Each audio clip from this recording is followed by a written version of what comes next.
Hi everyone, this is Caroline from the travel blog. So, I don't know if it's just me or a lot of people, but I'm still thinking about this Ebola. And as much as I think about it, it's not going to prohibit me from traveling because I know there's more things to be concerned about, like the flu, which will spread more than the Ebola that's currently in West Africa. And I think so far there's two deaths so far because the other doctor had died yesterday. But, I mean, I'm worried about it, but I won't stop my travel plans because of it. And a lot of people don't really know what exactly Ebola is, even with all of the media coverage, NBC covering it, CNN covering it. And I just wanted to give some insight about the disease. So, Ebola virus, shortened version EVD, also known as Ebola hemorrhagic fever, or EHF, or simply Ebola, is a disease of humans and other primates caused by the Ebola viruses. Signs and symptoms typically start between 2 days and 3 weeks after contracting the virus as a fever, sore throat, muscle pain, and headache. So that kind of sounds to me like the flu. So sometimes people might, around this season, get sick, like, oh my God, I got Ebola. Like, you don't have Ebola. Have you touched someone with who has Ebola that's vomited or touched their feces, or I'm sure you have not. And then it also includes vomiting, diarrhea, rash, along with decreased function of liver and kidneys. So there is a high risk of death, killing between 25% to 90% of those infected with the virus. However, like when I look at the news, it says that if they catch it early, then there's more of a reason to kind of cure you because they have everything under control. So it's almost like when you're sick, right? And you find out that you're sick, you keep working and working and working. Eventually, if you don't take care of yourself in that month, of course, your body's going to be compromised. But if you cure the first signs of the flu or the cold, you drink vitamin C, you take more fluids, instead of getting your 4 hours of sleep, you get 8 hours of sleep. You know what? You're going to heal faster because you're allowing your body to recover. So I'm not saying that it's the same as the flu or the cold, obviously, but there are measures that they can take to catch it at an early sign. So they can see the early signs, cure it, just like they did the woman who was in what's her name, Mrs. Pham, who was in Texas. So they were able to help her through a donor who actually had the Ebola virus. So they gave her a transfusion, and then she was cured. Even the dog they thought had Ebola. I'm like, oh my goodness, my dog's gonna get Ebola. I was thinking that too. All this fear and hysteria that we look at.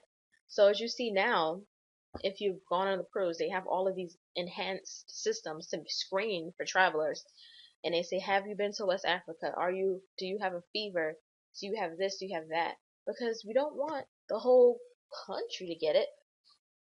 So we're putting up measures, and this is the website that you need to go to is the CDC. Don't go to any other websites because this is the official website, and this will provide you all of the information that you need. So they're basically, let's see, and it actually started in Mali. So now they're doing screening in Mali because it's spread there. Nigeria, they've been Ebola free for some time. But I was actually planning a trip to Nigeria for 2016. I was like, oh my gosh, I don't need to get Ebola and go to Nigeria. But you know what? It's not a laughing matter. So I apologize to anyone who has family who's gone through Ebola. But I don't think it's that serious as far as to be concerned about it if you're not a medical provider. Like if I was a nurse or a doctor, oh my goodness, I would be afraid. If my mom was a nurse, if my fiance was a nurse, if anybody in the medical industry, I would be concerned. But I'm not in the medical industry. I'm just a regular person, just going about my business. So it can be contracted through touching people who show symptoms of the disease. So if you see someone who looks Ebola-ish, then you don't stand next to them, obviously.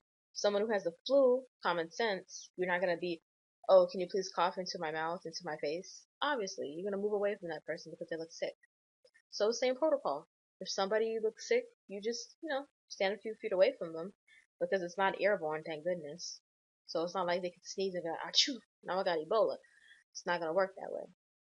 So they're doing all this monitoring. They're checking temperatures.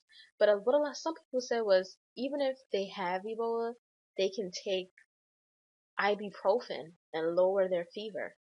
But I'm like, who would do that? But then again, if somebody's desperately trying to get out of a country, they will take by any necessary means to get out of the country. So I hope they're doing more than temperature checks. They're looking for other signs and symptoms and all of that. But the major airports are like JFK, Newark, Washington Dulles, Chicago, or here Atlanta. So those specific are they're hubs for different connecting flights and whatnot. So they're doing their screening there because I'm actually supposed to be taking a flight to Houston in December, but I'm like, I don't know. But you know what? I'm not gonna let it prevent me from doing what I have to do. So they even have some audio and video here of the press conferences and and whatnot. So I can play one of these clips here. Let me see if it will pull up. And they have this one. And then right now they're basically trying to make sure that the technicians and the nurses are taking off their gear properly, putting them on properly. But my heart really does go out to the families, because you know how many people are on quarantine right now? Especially that one lady. She was on quarantine and she had no signs and symptoms. And she was fighting it. She's like, why do I have to stay in my house? I don't have any signs or symptoms. You're basically taking over my civil rights. And to a point, it was kind of like they were taking over her rights. Because if she didn't have sickness or anything, it's like being a prisoner in your own home. But here is the video, if I can pull it up. Here it is. And as you see, they have all of the different training material. They have the boots. They have all of the gear that they're wearing. I'm just going to fast forward. Just mentally walk through how you would put them on. And stop at the station that is here on the left. If you can see the red trays, you'll gather the things you need for phlebotomy. So all the items that you need should be on that. Any questions about that? Okay, you'll need to remove watches. So as you see right now, they're trying to tell people how to put on their gear and how to wear it properly, because there's a lot of misconception about this. They're not taking off the gear properly, and that's what's causing some of the problems. So I mean, it's good that they're trying to train everyone. Yes. Putting on her clothing properly, putting on the hat properly. There you go. So everyone, please do not be scared. Do not be like me when it first came out, watching every single Ebola documentary. Like the whole day, just trying to figure out, oh my god, if I step out of the house, I'm gonna get Ebola. It's not that serious. Because if you are not a medical professional, if you are not in contact with feces or any bodily fluids, then you're fine. Doesn't mean go out and go to West Africa, because you know what? West Africa is not a one place. I'm gonna go to Google and pull up a map of Africa, because people think, oh, I'm gonna go to West Africa is not a country. It's a location in Africa. Like, this is West Africa maps. So you see here, there's Mali. This is where they have their first outbreak. This is the Niger. There's Chad. I haven't heard anything about that. And then you have Cameroon. Nigeria is supposedly, they are Ebola free. And then you have Liberia. And Sierra Leone is where the major causes of death have been. More than over 5,000 people who have died of Ebola.